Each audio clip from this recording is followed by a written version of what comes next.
Hansel and Gretel. Once upon a time, in a tiny cottage near the forest, lived a poor woodcutter with his two children, Hansel and Gretel, and their stepmother. They were very poor and often didn't have enough food to eat.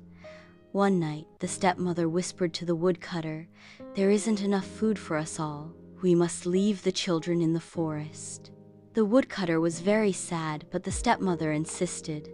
Hansel overheard their plan. So he quietly collected shiny white pebbles from outside and hid them in his pocket. The next morning, the stepmother took Hansel and Gretel deep into the forest. As they walked, Hansel dropped the pebbles along the path. After they were left alone, Hansel told Gretel to wait until the moon came up. The moonlight made the pebbles shine, and the children followed them all the way home. But the stepmother was angry when they returned. A few days later, she took them even deeper into the forest.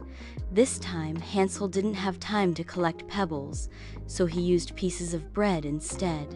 But birds ate all the crumbs, and they couldn't find their way back. Hansel and Gretel wandered through the woods, tired and hungry. Suddenly, they saw a little house made of gingerbread, candy, and cake. They were so excited and started nibbling on it. "Nibble, nibble, little mouse. Who is eating at my house?" An old woman came out. She seemed kind and invited them in, but she was really a wicked witch who wanted to eat them. She locked Hansel in a cage and made Gretel do chores. Every day, the witch checked if Hansel was getting fatter by eating his finger. But clever Hansel gave her a skinny bone instead, so she thought he was still too thin. One day, the witch got tired of waiting. She told Gretel to help her heat the oven. But Gretel was smart. She tricked the witch into leaning into the oven, then gave her a big push and shut the door.